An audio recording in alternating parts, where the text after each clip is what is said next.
মিয়া খেয়াল করেন, আজকে ইলমে গায়েবের খবর নাকি আমার নবী জানে না।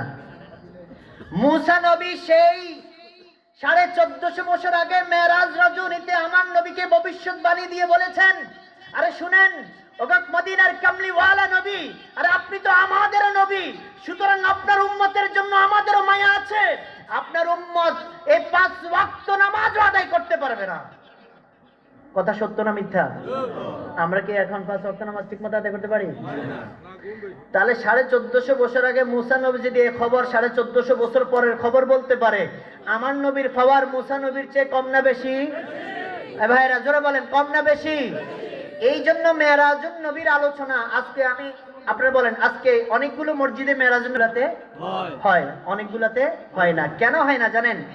যারা করে তারা বুঝে যে মেরাজুন নবীর আলোচনা এমন একটা তাত্ত্বিক আলোচনা, মেরাজুন নবীর আলোচনা এমন একটি গ্রুপ, মেরাজুন নবীর রাত এমন একটি রাত, যেই রাতের আলোচনা এবং বর্ণনা যদি কোন আল্লাহর নবীর উম্মত তার দিল দিয়ে মাথায় নিতে পারে, তো কোনোদিন সে নবীকে আমার মতো সাধারণ মানুষ বলবে না। সে কোনোদিন নবীকে ইলমে গায়েব জানে না এই কথা বলবে না। সে কোনোদিন বলবে না আমার নবী মরে পচে গলে মাটির সাথে মিশে গেছে, এই কথা বলবে না। কারণ মেরাজুন নবী থেকে প্রমাণ হয় আমার নবী হায়াতুন নবী, মেরাজুন নবী থেকে প্রমাণ হয় আমার নবী গায়েবের সংবাদ দেনেওয়ালা নবী, মেরাজুন নবী থেকে প্রমাণ হয় আমার নবী 7 আসমান 7 জমিনের মালিক নবী। চিৎকারে বলি ইয়া রাসূলুল্লাহ। তাকবীর, নারায়ে তাকবীর, আল্লাহু আকবার, নারায়ে রিসালাত, ইয়া রাসূলুল্লাহ, আহলে সুন্নাত ওয়াল জামাত জিন্দাবাদ, জিন্দাবাদ, জামিউল ইসলাম ওয়ালি সাহেব জিন্দাবাদ, জিন্দাবাদ। নবী আমি তোমায় না চিনিলে তোমার কি আসে যায়, মোরা তোমায় না চিনিলে তোমার কি আসে যায়, দোনো আলম তোমারি নূরি চরণে লুটায়, দোনো আলম তোমারি নূরি কদমে লুটায়। ইয়া রাসূলুল্লাহ ইয়া হাবিবাল্লাহ, বলুন ইয়া রাসূলুল্লাহ ইয়া হাবিব। তুমি ছিলে জমিনে আর চন্দ্র ছিল আসমানে, মক্কারি কাফের গনে নবুয়ত প্রমাণে করে তোমায় আবেদন, চন্দ্র করতে দ্বিখণ্ডন, দেখে তোমার তর্জনী চাঁদ হয়ে যায় কোরবানি, দেখে তোমার তর্জনী চাঁদ হয়ে যায় কোরবানি। আশেকের পরিচয় দিতে চির অম্লান হয়ে যায়। ইয়া রাসূলুল্লাহ ইয়া হাবিবাল্লাহ, বলুন ইয়া রাসূলুল্লাহ ইয়া হাবিব। গভীর মনোযোগ, আমার নবী আপনার নবী রাহমাতুল লিল আলামিন, একবার দুইবার তিনবার চারবার পাঁচবার নয়, এক এক করে আমার নবী আপনার নবী 9 বার আল্লাহর কাছে গিয়েছেন। আল্লাহর কাছ থেকে মুসা পয়গম্বরের সাথে আবার এসেছেন, দেখা করেছেন। নামাজ কমায়া শেষ 5 ওয়াক্ত নামাজ নিয়ে আসার পরে উম্মতের আমার মুসা নবী আমার নবীকে ডেকে বলে, ইয়া রাসূলুল্লাহ এই 5 ওয়াক্ত নামাজও আপনার উম্মত ঠিকমতো আদায় করতে পারবে না। আমার নবী ডেকে বলে, ও ভাই মুসা, আমার আর আর আর আমার লজ্জা লাগে, আমার আর যেতে মন চায় না, আমার লজ্জা লাগে আমার আল্লাহর কাছে আবার যেতে। একে একে 9 বার গিয়েছে, কিন্তু হাকিকতের বর্ণনায় বলা যায়, হাকিকতের বর্ণনায় বোঝা যায় আমার নবী যদি 9 বার নয় 10 বার নয় যতবার যাইতো, একবারও আমার নবী খালি ফেরাইয়া দিতেন না। এখন প্রশ্ন হলো মজার কথা, আমার আল্লাহ তিনি তো কাল কি হবে, আজ কি হবে, 1 মিনিট পরে কি হবে, 1 মিনিট আগে কি হবে, আমার আল্লাহর ইলমের মধ্যে কুল কায়নাত সব কিছু আছে। আমার আল্লাহ জানতেন মুসা নবীর কাছ থেকে আমার নবী একবার দুইবার না 9 বার আল্লাহর কাছে আসবে আর যাইবে আসবেন। সুতরাং 9 বারে আপনি যা কমাইবেন আমি আল্লাহ একবারে তা কমাইয়া আপনাকে 5 ওয়াক্ত নামাজ দিয়ে দিলাম। কিন্তু আমার আল্লাহ তা না করে আমার আল্লাহর সিদ্ধান্ত কেন হলো এক এক করে 9 বার আমার আল্লাহ তার হাবিবকে তার কাছে নিয়েছেন। দুনিয়ার মানুষকে আমার আল্লাহ বুঝাতে চেয়েছেন, একদিকে মুসা নবী আমাকে দেখার জন্য বারবার বলেছে, আমি আল্লাহ বললাম লাং তারানি ইয়া মুসা, তুমি আমারে দেখতে পারবা না, তোমার ওই অ্যাবিলিটি ওই ক্যাপাসিটি আমি আল্লাহ দিই নাই, তোমার ওই শক্তি আমি আল্লাহ দিই নাই। মুসা নবী আমাকে দেখতে চাইছিল, আমি আল্লাহ সামান্য নূরের তাজাল্লি ফেললাম, ওই তুর পাহাড়ের মধ্যে তুর পাহাড় জইলা সুরমা হয়ে যায়। মুসা নবী আমাকে দেখতে পারলো না। এখন আজকে মুসা নবী আমাকে দেখার স্বাদ কিভাবে মিটাইবে? আমার নবী যখন, আমার হাবিব যখন আমার কাছ থেকে যতবার যায় ততবার আমার হাবিবকে মুসা নবী দেখে, দেখা দেখা আরে মুসা নবী আমি আল্লাহ দেখার স্বাদ মিটাইয়া নেয়। একটা হাকিকত হলো এটা। আরেকটা হাকিকত, এটা আমি বলি না, আমার এত ভালো লাগে এই লোকটাকে। ভাই এক এক জোর এক এক দল করতেই পারে, কিন্তু ভালোকে ভালো করতে হবে, কালোকে কালো বলতে হবে। কথা বলেন। ইসলাম কাসিমি সাহেব, যিনি কওমি ঘরানার একজন আলেম, গত কয়েকদিন আগে স্ট্রোক করেছিলেন। পোস্টে আমি পোস্ট করেছিলাম, ওনার জন্য দোয়া চেয়েছিলাম। উনি আমার ঘরানা লোক না, এবং ওনাকে আমি ভালোবাসি। কেন জানেন? আমি ওনার প্রেমে পড়েছি শুধু মেরাজের আলোচনা শুনে। ওনার জবানে মেরাজের আলোচনা শুনে আমি ওনার প্রেমে পড়েছি। মানে আমি ওনাকে আমার দিল থেকে মহব্বত শুরু করে দিয়েছি। উনি মেরাজের আলোচনা যেভাবে একটা বয়ান করেছেন, এই আলোচনা আমি বা আমরা অনেকেই এখন পর্যন্ত করতে পারিনি। এত ইশক, এত মহব্বত, এত হাকিকতপূর্ণ আলোচনা তিনি মেরাজের বয়ানের মধ্যে তিনি তুলে ধরেছেন। তিনি বলছেন, শোনো, আমার আল্লাহ তো আসমান বানাইছে, জমিন বানাইছে, কুল কায়নাত সবকিছু আমার আল্লাহ সৃষ্টি করেছেন। যত কিছু যত সুন্দর করে আমার আল্লাহ সৃষ্টি করেছেন, সব কিছুর চেয়ে সব কিছুর সব সুন্দরের আধার, সব সুন্দরের মূল, কুল কায়নাতের প্রধান আকর্ষণ, সৃষ্টির প্রধান আকর্ষণ যিনি, তিনি আর কেউ নয়, আমার আপনার হাবিবে কিবরিয়া নবী মুহাম্মদ রাসূলুল্লাহ সাল্লাল্লাহু। আমার নবীর মতো সুন্দর আর কিছু হতে পারে? কি যে সুন্দর, কি যে সুন্দর পৃথিবীর অদ্বিতীয় মদিনা শহর, পৃথিবীর অদ্বিতীয় মদিনা শহর। ঠিক কিনা বলেন? কেন মদিনা শহর এত সুন্দর? যে মদিনা মুনাওয়ারায় আমার নবী রাহমাতুল্লিল আলামিনের জিসম মোবারক শহীদ আছে। এই মদিনা মুনাওয়ারায় ও হাজী, তুমি যখন মক্কায় যাও, আবার মক্কা থেকে তুমি মদিনায় যাও, আল্লাহকে সাক্ষী রেখে তোমার দিলকে যদি তুমি প্রশ্ন করো, হাজী রে মক্কায়ও গেলা 7 দিন থাকলা উমরা করার জন্য, আবার মদিনায় গেলা 7 দিন থাকলা, বলো তোমার আকলকে, তোমার বিবেককে, তোমার মনকে তুমি প্রশ্ন করো, 7 14 দিন 2 জায়গায় থাকলা, কোথায় তোমার সবচেয়ে বেশি ভালো লেগেছে? হাজী নিঃসংকোচে নিঃসন্দেহে বলে দিবে, আল্লাহর কসম মদিনার মতো মজার জায়গা পৃথিবীর আর কোনো জায়গা না। তো মদিনার যদি এত সুন্দর হয়, আমার নবী কত সুন্দর। তো তিনি বলেন, আমার নবী রাহমাতুল্লিল আলামিনকে আল্লাহ এত সুন্দর করে বানাইছেন, যদিও আমার আল্লাহ নাহনু আকরাবু মিন হাবলিল ওয়ারিদ, আমার আল্লাহ তার বান্দার শাহী রগের তার চেয়ে আরো নিকটে। এরপরও আমার আল্লাহর সিদ্ধান্ত হলো, জিবরাইল মুসা আমাকে দিয়ে, মুসা আমার সাথে মেরাজ করতে চেয়েছে, আসমানে উঠে আনি নাই, দুনিয়ার মধ্যে তুর পাহাড়ে মেরাজ হয়েছে, তাও পর্দার আড়ালে দেখা হয় নাই। ইব্রাহিম খলিলুল্লাহ আমার সাথে মেরাজ করতে চেয়েছে, আসমানে উঠে আনি নাই, দুনিয়ার জমিনে নমরুদের আগুনের মধ্যে ফেলে পর্দার আড়াল থেকে মেরাজ হয়েছে।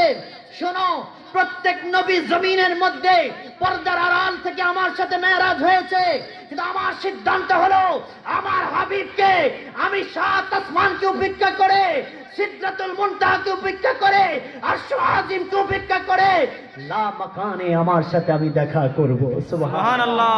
কেন দেখা করবেন? আপনি তো আপনার হাবিব যখন মদিনার উহুদ পাহাড়ের দিক দিয়ে হাঁটে আপনি দেখেন, আপনার কি স্বাদ মিটে না?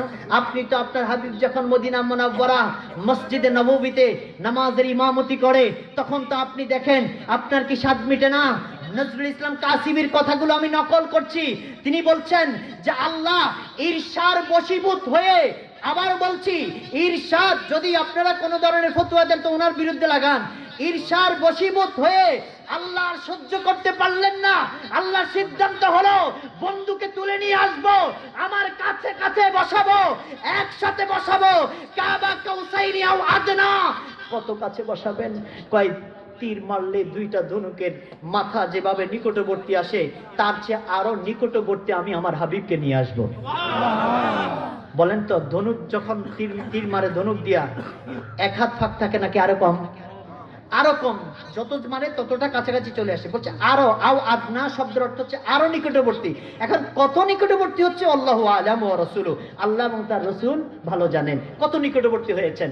তো আল্লাহর হাবিব সাল্লাল্লাহু আলাইহি সাল্লামকে তিনি বলছেন যে আল্লাহর সিদ্ধান্ত হলো, হাবিব আমি আপনাকে আমি আপনার সব কিছুকে আমি আমার মতো করে বানাইছি, কিন্তু আপনাকে আমি আপনার মতো করে বানাইছি। সব কিছু আমি আমার মতো করে বানাইছি, আপনাকে আমি আপনার মতো করে বানাইছি। এখন আমার ইচ্ছা হলো, আমার মানে ওই যে এবং হাফিজুর রহমান সিদ্দিকী আজকে একটা মেরাজের আলোচনা, একটু কথা তার আলোচনা শুনলাম। আমরা বললে আপনারা শিরিক খোঁজেন, আমরা বললে আপনারা বেদাত খোঁজেন। আমার এই যে ভাই চমৎকার করে বলল যে সমস্ত নবী, ইব্রাহিম খলিলুল্লাহ আল্লাহর জন্য আশেক, মুসা কালিমুল্লাহ আল্লাহর জন্য আশেক, ঈসা রুহুল্লাহ আল্লাহর জন্য আশেক, আদম সফিউল্লাহ আল্লাহর জন্য আশেক, আর মুহাম্মদ হাবিবুল্লাহ আল্লাহ তার হাবিবের জন্য আশেক। সুবহানাল্লাহ। পার্থক্য আছে না নাই? সমস্ত নবীরা আল্লাহর জন্য আশেক, আর আল্লাহ তার হাবিবের জন্য আশেক। আপনাদের কি ভালো লাগে না? কেন ভালো লাগবে না?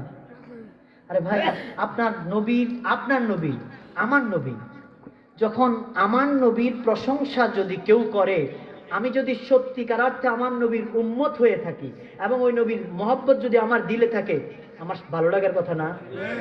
মুখ কালা হওয়ার কথা? কথা কর, মুখ কালা হওয়ার কথা। হ্যাঁ, মুখ কালা কে করছে? মুখ কালো করছে আব্দুল্লাহ ইবনে উবাই। কথা বলে ঠিক কিনা? কেউ যদি আব্দুল্লাহ ইবনে উবাইর রুহানি সন্তান হয় তাহলে তার মুখ মলিন হতে পারে, তার কাছে খারাপ লাগতে পারে, কারণ মুনাফিক কখনো আল্লাহর প্রশংসা সহ্য করতে পারে না, মুনাফিক কখনো কোরআনের প্রশংসা সহ্য করতে পারে না, মুনাফিক কখনো ইসলামের প্রশংসা সহ্য করতে পারে না, মুনাফিক কখনো আল্লাহর হাবিবের গুণমান প্রশংসা সহ্য করতে পারে না। কথা বলেন ঠিক কিনা? আমরা মুমিন না মুনাফিক? সুতরাং মুমিন রাসূলকে ভালোবাসে, রাসূলের প্রশংসা শুনলে দিলের মধ্যে যে ঈমান আছে, ঈমান এটা আরো বেড়ে যায়। তো আমার এই সিদ্দিকী ভাই বললেন, তিনি বললেন তাহলে কি বলছেন যে সমস্ত, আসল কেনার কথা তো এটা না, এটাই সত্যি কথা। তো মাঝে মাঝে ওনারা বললে ভালো লাগে আর কি, যে আমাদের কথাটা সাবেত হয়ে যায়, মানে আমাদের কথাটা মজবুত হয়ে যায়, দলিল হয়ে যায়, আরো বেশি শক্ত হয়ে যায়। তো বললেন সমস্ত নবীরা আল্লাহর আশেক, আর আমার আল্লাহ হলো আমার নবীর আশেক। সুবহানাল্লাহ। কেন কেন কেন? আরে সমস্ত নবীরা আল্লাহর দিদার চায়, আর আমার নবী একবারও বলেন আল্লাহ আমারে দিদার জন্য মেরাজে নিয়ে যান। আমার আল্লাহর সিদ্ধান্ত হলো আমার হাবিবকে নিয়ে আসবে। এই আনার জন্য কি আয়োজন, কোন পাগড়ি পরাবে, 1000 বছর আগে সেই পাগড়ি বানায়া রেডি করে রাখছে, কোন পোশাক পরাইয়া দুলহা বানায়া আমার নবীকে মেরাজে আনবে, সেই দুলহার পোশাক বানায়া জান্নাতের মধ্যে রেডি করে রাখছে। শুধু রেডি করে রাখে নাই, 70,000 তার চেয়ে মতান্তরে কম বেশি ফেরেশতারা সেই জান্নাতি পোশাকগুলো বানানোর পর থেকে মেরাজের আগ পর্যন্ত তারা তাওয়াফ করে করে আমার নবীর উপর দুরূদ এবং সালাম পেশ করেছে। সুবহানাল্লাহ। এবার বলেন, তাওয়াফ করে করে সালাম পেশ করছে, বৈশা বৈশা তাওয়াফ করে না দাঁড়ায় দাঁড়ায়? বৈশা বৈশা না দাঁড়ায় দাঁড়ায়? তাহলে নবীকে সালাতু সালাম দাঁড়ায়া দাঁড়ায়া দেওয়া এটাই ভালো না বসে বসে দেওয়া ভালো? তবু আমরা বলি না যে বসে দেওয়া হারাম, বসে দেওয়া নাজায়েজ, বসে দেওয়া যাবে না। আপনি বসে নবীকে সালাম দেন, বাধা নাই। আপনি দাঁড়ায়া নবীকে সালাম দেন, বাধা নাই। আপনি শুয়ে শুয়ে, আপনি বিছানায় ওযু করে এশার নামাজের পরে ডান কাত হয়ে আপনি দুরূদ শরীফ পড়তে পড়তে নবীকে সালাম দিতে দিতে আপনি ঘুমায়া যান, বাধা নাই। কিন্তু কষ্ট হয় ওখানে, আমি যখন নবীর মহব্বতে, আপনি যখন নবীর মহব্বতে দাঁড়ায়া সালাম দেই, যখন আপনি দাঁড়ায়া সালাম দেওয়াকে বেদাত বলবেন, বাধা দিবেন, তখন ওই দাঁড়ায়া সালাম দেওয়া আমার নবীকে মাসালা হলো ওয়াজিব হয়ে যায়। কথা বলেন ঠিক কিনা? একটা মুস্তাহাব আমলকে বাধা দিলে এটা তখন কায়েম করা, এটা শরীয়তের মাসালা হলো, এটা ওয়াজিব হয়ে যায়। যতক্ষণ এটা আপনি বিরোধিতা করবেন এটা মুস্তাহাবে থাকবে, করলে সওয়াব আছে, না করলে গুনাহ। কিন্তু যখন এটার বিরোধিতা করবেন তখন ওই একজন মুমিনের জন্য দায়িত্ব, এবং এটা তার উপর তখন মাসালা বর্তায়, যেটা ওয়াজিব হয়ে যায় দাঁড়ায় নবীকে সালাম দেওয়া। তো তাওয়াফ করতেছেন ফেরেশতারা আমার নবীর দুলহা, এজন্য আমার আলা হযরত কত চমৎকার করে বলেছেন, আপনি মাওলা কা প্যারা हमारा नबी, अपनी मौला का प्यारा हमारा नबी, दोनों आलम का दुल्हा हमारा नबी, सबसे आला वाला हमारा नबी, सबसे वाला हमारा नबी। আমার নবীকে আলা হযরত বলেছেন আপনি দুলহা, আমার নবীকে দুলহা বানায়া এই মেরাজ রজনী থেকে আমার আল্লাহ নিয়ে যাবেন। আল্লাহ তার হাবিবকে মন করে দেখবেন। আমার নবী রাহমাতুল্লিল আলামিন যখন লা মাকানে চলে গেলেন, কয় লা মাকান ওটা কি? কয় যার উপর নাই, যার নিচ নাই, যার ডান নাই, যার বাম নাই, যার উত্তর নাই, যার দক্ষিণ নাই, যার জায়গা লা মাকান মানে যেই জায়গায় জায়গার নামে নাই, এমন একটা জায়গার নাম হলো লা মাকান। আমার ভাইরা বাবারা, এই লা মাকান নিয়ে আলোচনা করলে আবার আকীদার আলোচনা চলে আসবে, আমি সেদিকে গেলাম না। আমার আল্লাহ যখন তার হাবিবকে লা মাকানে নিয়ে গেলেন, লা মাকানে নেওয়ার পরে আমার রাসূল সাল্লাল্লাহু আলাইহি ওয়াসাল্লাম তখন একটু হালকা করে ভয় একটু সঞ্চার হলো, কেউ নাই কেউ নাই, এমন একটা নূরের শহরে আমার নবী চলে গেলেন। যাওয়ার পরে আমার নবী রাহমাতুল্লিল আলামিন যখন ভিতরে একটু ভীতি সঞ্চার হলো, হঠাৎ করে আমার নবী বলেন, বুখারী শরীফের হাদিস থেকে বলছি, আমার বানানো কথা নয়, আমার নবী বলেন, যখন আমি একটু ভয় পাইলাম, আমি দেখলাম আল্লাহর দুইটি কুদরতি হাত আমার দুই কাঁধের উপরে রেখে দিয়েছে। আমার কাঁধের উপরে যখন আল্লাহর দুটি কুদরতি হাত রেখে দিল, আমি হঠাৎ করে আল্লাহর দুটি কুদরতি হাত আমার কাঁধের উপর রেখে দেওয়ার পরে আমার শরীরটা এমন ভাবে শিথিল হয়ে গেল। ও দুনিয়ার মানুষ, তুমি যখন প্রচন্ড গরমের মধ্যে হঠাৎ করে এসি এয়ার কন্ডিশন ফিটিং করা ওই ঘরের ভিতরে, রুমের ভিতরে প্রবেশ করো, তোমার শরীরটা হঠাৎ করে শীতল আর ঠান্ডা অনুভব করো। আমার নবী বলেন, আমি এমন একটা ঠান্ডা অনুভব, শীতলতা অনুভব করলাম, এই শীতলতা, এই ঠান্ডাটা শুধু আমার দেহ না, আমার কলিজা পর্যন্ত, আমার দিল পর্যন্ত ঠান্ডা হইয়া গেছে। এরপরে আমার নবী বলে, শুধু কেবল তাই নয়, ফালিমতু মা ফিস সামাওয়াতি ওয়া মা ফিল আরদ। আজকে আমার ভাইরা, আমার প্রিয় মুর্শিদ কেবলা আল্লাহ মাওলানা আশিক হুজুর সবসময় একটা কথা বলে যে কাউকে গালি দিয়ে কথা বলো না, কাউকে আঘাত করে কথা বলো না। এই কথাটা আমি সব সময় বলার চেষ্টা করি এবং ওই কথাটা রাখারও চেষ্টা করি। এই পর্যন্ত আলোচনায় কাউরে গালি দিছি আমরা? আমি কোনো গালি দিছি? এটা না, শুধু কোথায়, এটা আমার এলাকা, বাহিরেও কোথায় আমি, কিন্তু হকটা তো বলতে হবে না, যেটা সঠিক এটা বলতে হবে না। এখন ধরেন একজন চোর চুরি করছে, এখন আপনি চোরের ওয়াজ কোরআনে আছে না নাই? কথা কয় না। চোরের ওয়াজ কোরআনে নাই মনে হয়, ঠিক কিনা? সুদের ওয়াজ কোরআনে নাই, ঘুষের ওয়াজ কোরআনে নাই। এখন সুদের ওয়াজ যদি করলে কোনো সুদ করে কষ্ট পায়, ঘুষের ওয়াজ করলে যদি কোনো ঘুষ করে কষ্ট পায়, চুরির ওয়াজ করলে যদি কোনো চোরে কষ্ট পায়, এটা কি আমার দোষ? এটা মসজিদের ইমাম সাহেবের দোষ? কথা কর না, মসজিদের ইমাম সাহেবের দোষ। কারণ মসজিদের ইমাম সাহেব তো সে তার বাপের কথা বলে নাই, বলছে কার কথা? আল্লাহর কথা। এখন হক কথা বলতে গেলে যদি কারো কষ্ট হয়, এটা আমার তো আর কিছু করার নাই, তবে আমরা কখনো আঘাত দিয়ে গালে দিয়ে কথা বলি না। প্রিয় ভাইরা আমার নবী রাহমাতুল্লিল আলামিনের যখন এই যে কথাটা বলছিলাম, দেখেন আজকে আমার নবীকে বলা হয় নিরক্ষর। আমার নবী লেখাপড়া জানেন না, আমার নবী লিখতে জানতেন না, পড়তে জানতেন। এই যে কথাটা বলা হলো, মেরাজ থেকে আসার পরেই তো নামাজ ফরজ হয়েছে। মেরাজ থেকে তো আসার পরে আমার নবী নামাজ নিয়ে আসছেন, ঠিক কিনা বলেন? তো এই যখন নামাজ নিয়ে আসার আগে আমার নবী মেরাজে গেছেন।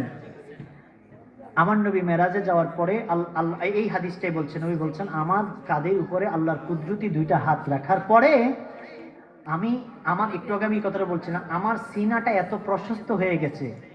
আহা, এই জন্য তো আল্লাহ কোরআনে বলছেন আলাম নাশরাহ লাকা সাদরাক ওয়া ওয়াদানা আনকা উইজরাক। আল্লাহ হুরুফে ইস্তেফহামিয়া শব্দ দ্বারা প্রশ্নবোধক, যেই প্রশ্নবোধক কোশ্চেনের মাধ্যমে উত্তর আসে হ্যাঁ অথবা না। বলল আলাম নাশরাহ লাকা সাদরাক, এ হাবিবে কিবরিয়া, আমি কি আপনার হৃদয়টাকে, আমি কি আপনার বক্ষকে প্রশস্ত করে দেই নাই? এটা কোন প্রশস্ত কথা বলেছে? যে আমি যত এলেম আছে সমস্ত এলেম আপনার সিনার মধ্যে দিয়ে, আপনার সিনাটা কি আমি প্রশস্ত করে দেই নাই? উত্তর আসবে কি? হ্যাঁ। উত্তর কি আসবে? হ্যাঁ, আপনি আমার সিনাকে, বক্ষকে প্রশস্ত করে দিয়েছেন। কোন দিন? মেরাজ রজনীতে।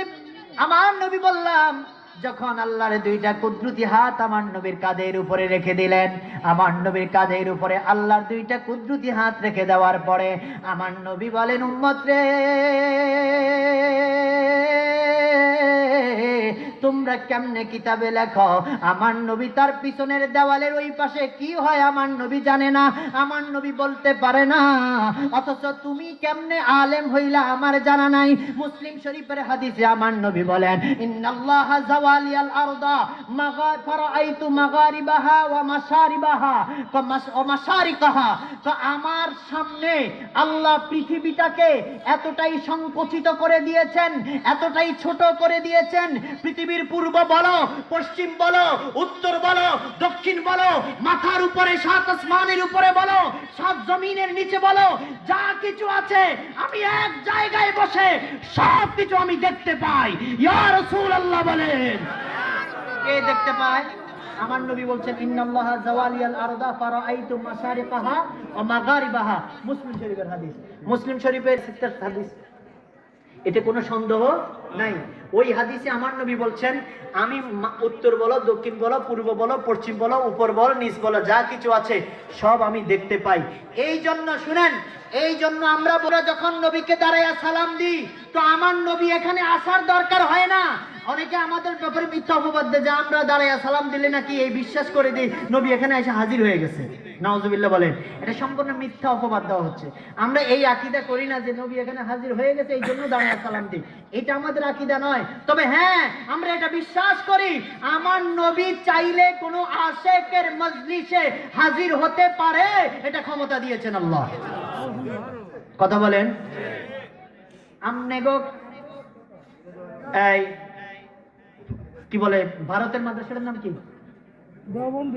দেওবন্দ মাদ্রাসায় যদি আমার নবী আইসা, দেওবন্দ মাদ্রাসার এরিয়া যদি আমার নবী লাঠি দিয়া দাগ দিয়া যাইতে পারে, এবং কাসেম নাম তুমি বলতেছেন প্রতিষ্ঠাতা, তিনি বলছেন পরের দিন আমি ঘুম থেকে স্বপ্নে দেখছি, ঘুম থেকে উইঠা আমি ওই এরিয়াটা অবজারভেশন করার জন্য গেলাম।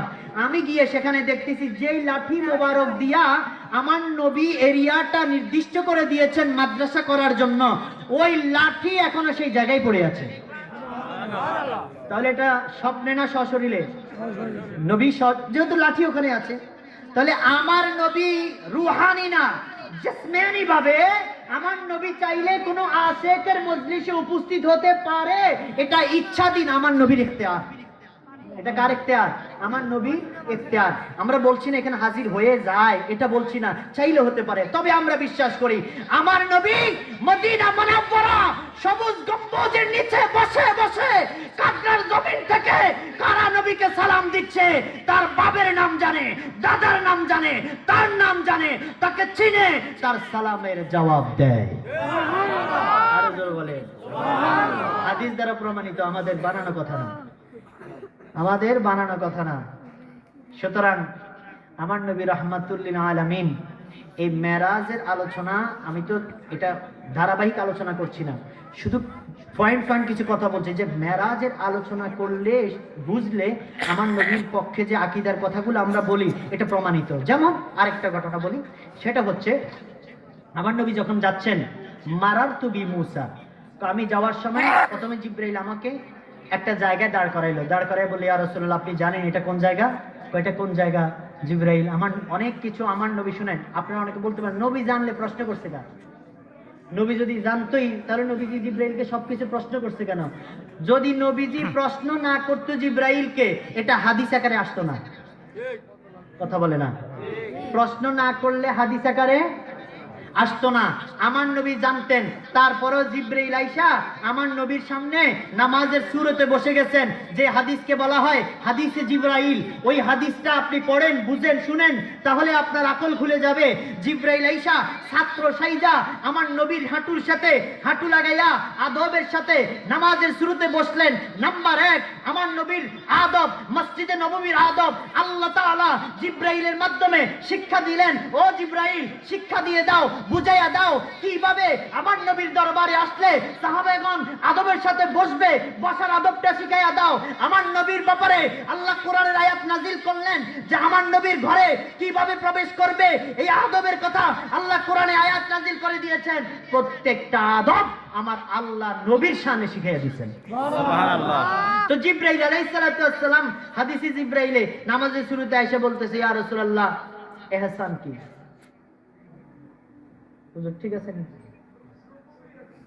ইসলাম কি, ঈমান কি? তিনটা প্রশ্ন করছে। ঈমান কি, ইসলাম কি, ইহসান কি? তিনটা। আচ্ছা, জিবরাইল জানে না ঈমান কি? কথা কয় না। ইহসান কি জিবরাইল জানে না? ইসলাম কি জিবরাইল জানে না? তো জিবরাইল জানার পরও প্রশ্ন কেন করলো? প্রশ্ন করা হয়েছে এই জন্য, এটা 1 নাম্বার হলো হাদিসের আকারে এটা আসবে। দ্বিতীয় নম্বর কথা হলো এখানে সাহাবীরা বসে আছে, আমার নবীকে জিবরাইল প্রশ্ন করে করে উত্তর বের করছেন আর সাহাবীদেরকে শিক্ষা দিচ্ছেন। সুবহানাল্লাহ। তো আমার নবী বললেন, হ্যাঁ এটা কোন জায়গা? আরে জিবরাইল ডেকে বলেন, ইয়া রাসূলুল্লাহ এটা হলো ওই জায়গা যেখানে আপনি শুইবেন, যেখানে আপনি আরাম করবেন। যদিও এই জায়গার নাম এখনো হলো ইয়াসরিব। আপনি হাবিবে কিবরিয়া, এই ইয়াসরিবে আপনার কদম মোবারক লাগার কারণে এটা আর ইয়াসরিব থাকবে না, এটা হয়ে যাবে মদিনাতুল মুনাওয়ারা। আপনি যখন মক্কা যাওয়ার আগে এই মক্কার নাম মক্কা ছিল না, এই মক্কার নাম ছিল বাক্কা। আল্লাহ কোরআনে বিবাক্কাতা শব্দ আল্লাহ তাআলা কোরআনে বলেছেন, কিন্তু আমার হাবিব যাওয়ার পরে বিবাক্কাটা কেটে গেল। আমার হাবিব এই মক্কা শহরে আগমন করার কারণে আমার হাবিবের খাতিরে বিবাক্কা হয়ে গেল মক্কা। জোরে বলুন সুবহানাল্লাহ। পৃথিবীর প্রথম ঘর কোরআনেতে এ বাক্কা, বন্ধুর নামের মিম দ্বারা করেছেন মক্কা। সুবহানাল্লাহ। আমার নবীর নাম মুহাম্মদ, প্রথম অক্ষর কি? মিম। প্রথম অক্ষর কি? মিম। এজন্য পৃথিবীর প্রথম ঘর কোরআনে তে বাক্কা, বন্ধুর নামের মিম দ্বারা করেছো মক্কা। আল্লাহু আল্লাহু আল্লাহু আল্লাহ, আল্লাহু আল্লাহু লা ইলাহা ইল্লাল্লাহ। জিবরাইলকে ডেকে বলে, ও জিবরাইল এই জায়গার নাম কি? কয় এই জায়গার নাম ইয়াসরিব। আপনি হাবিব যখন এই জায়গায় কদম রাখবেন, এটা আর ইয়াসরিব থাকবে না, এটা হয়ে যাবে মক্কা। এরপরে আমার নবী সামনে গেলেন, সামনে যাওয়ার পরে ওইখানে 2 রাকাত নামাজ আমার নবী পড়লেন। পড়ার পরে এবার সামনে গেলেন, আবার বোরাকে সওয়ার করে সামনে যাওয়ার পরে আমার নবীকে আবার জিবরাইল আমার নবীকে থামাইলেন। থামাইয়া দিয়া বললেন, ইয়া রাসূলুল্লাহ এই জায়গাটার নাম কি? এই জায়গার নাম কি বলো? এটা মিশরের একটা জায়গা। এই জায়গার মধ্যে আপনার একজন পূর্বে পয়গম্বর এসেছেন। এই যে দেখেন কবরস্থানে আপনার ওই পয়গম্বর দাঁড়ায়া দাঁড়ায়া নামাজ পড়তেছে। এই পয়গম্বরের নাম কি বলেন তো? মুসা আলাইহিস সালাম। এই পয়গম্বরের নাম কি? মুসা আলাইহিস সালাম। এই যে দেখেন হাজির নাজিরের দলিলও পাবেন, আবার নবীরা যে কবরে জিন্দা এটার দলিলও এই মেরাজের আলোচনা। এটা বুখারী শরীফের কিন্তু হাদিস। এই যে মুসা নবীর ঘটনাটা বুখারীতে আসছে। এটা জিবরাইল ডেকে বলেন, আমি দেখতে পেলাম মুসা পয়গম্বর তার কবরের মধ্যে মুর্দানা মুর্দানা মুর্দানা, জিন্দা, শুধু জিন্দা না, দাঁড়ায়া দাঁড়ায়া সালাত আদায় করে। জোরে বলুন সুবহানাল্লাহ। আসছে আশুকার কাছে চলে আসছে, একদম চলে আসছে, আমাদের কাদরা ঢুকে গেছে। আলহামদুলিল্লাহ বলেন। এরপরে সামনে গিয়ে দেখতেছেন ঈসা নবী, তিনিও তার কবরে জিন্দা। এখন আপনাদের কাছে আমি আপনাদের আকলে প্রশ্ন দিই, আপনারা উত্তর দেন, আমি উত্তর দেব না। মুসা নবী যদি তার কবরে জিন্দা থাকে, ঈসা নবী যদি ওনার কবরে জিন্দা থাকে, বলেন আমার নবীর কবরে মুর্দা? এই আওয়াজ কেন? আমার নবী কি জিন্দা না মুর্দা? আমার নবী হায়াতুন নবী না মুর্দা নবী? আমার নবী জিন্দা নবী না মুর্দা নবী? আমার নবীর রওজা মোবারকে গিয়ে সালালে আমার নবী আপনার সালাতু সালাম শুনে কি শুনে না? এবং আমার নবী ইন্তেকালের আগে যেইভাবে উম্মতের কল্যাণ করেছে, এখন সেইভাবে কল্যাণ করতে পারে কি পারে না? আমার নবী বলেছেন খায়রুল লাকুম মামাতি, খায়রুল লাকুম হায়াতি ওয়া খায়রুল লাকুম মামাতি। আমি আমার হায়াতের জিন্দেগিতে উম্মত রে তোদের জন্য যেমন কল্যাণকামী ছিলাম, আমার ইন্তেকালের পরও তোদের জন্য আমি তেমন কল্যাণকামী। সুবহানাল্লাহ বলেন। তাহলে এক নম্বর এই হায়াতুন নবী। দুই নাম্বার মেরাজুন নবীর আলোচনা থেকে পেলাম আমার নবী নিরক্ষর নয়, বরং আমার নবীকে আল্লাহর যত গোপন ভান্ডারের এলেম আছে, আমার আল্লাহ সমস্ত এলেমের ভান্ডার আমার নবীর সিনার মধ্যে দিয়েছে। সুতরাং আমার নবী নিরক্ষর বা মূর্খ নয়।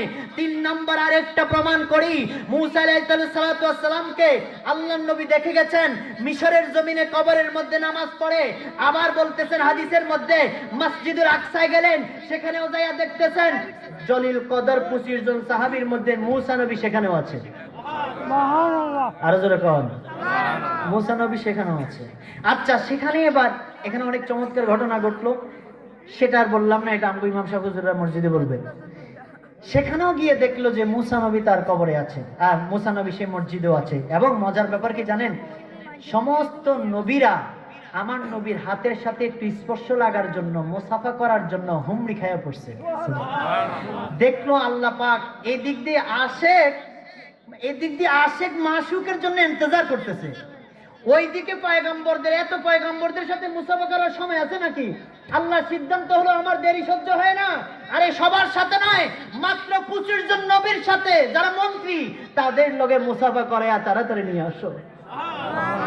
এজন্য মাত্র 25 জন নবীর সাথে মুসাফা করে চলে গেলেন। আচ্ছা, যাই এবার যখন প্রথম, দ্বিতীয়, তৃতীয়, চতুর্থ, পঞ্চম, ষষ্ঠ আসমানে গিয়ে যে নামাজ কমালেন বাড়াইলেন, ওই ষষ্ঠ আসমানে কি ইব্রাহিম নবী ছিল? কথা কয় না, ইব্রাহিম নবী ছিল? ওই যে ক্লাস কিন্তু ওয়াজ আগে করে আসছি, ক্লাসের মধ্যে এটা বলে আসছি যে কে নামাজ কমাইছে বাড়াইছে? মুসা আলাইহিস সালাম, ঠিক না? তাহলে ষষ্ঠ আসমানও একটু আগে ওয়াজ শুনলাম, ষষ্ঠ আসমানে নামাজ কমাইলেন বাড়াইলেন মুসা নবী। আল্লাহ নবী কয় আমি কবরে যাইতে দেখলাম এখানে দাঁড়াইয়া লোকটা নামাজ পড়ে। আবার মসজিদের আকসাতে যাইয়া দেখলাম সেখানেও সে। আবার গিয়ে দেখি ষষ্ঠ আসমানে মুসা নবী। তাহলে 3 জায়গায় যদি মুসা নবী থাকতে পারে, 3 কোটি নয় অসংখ্য জায়গায় আমার নবী থাকতে পারে। কথা বলেন ঠিক কিনা? নারায়ে তাকবীর।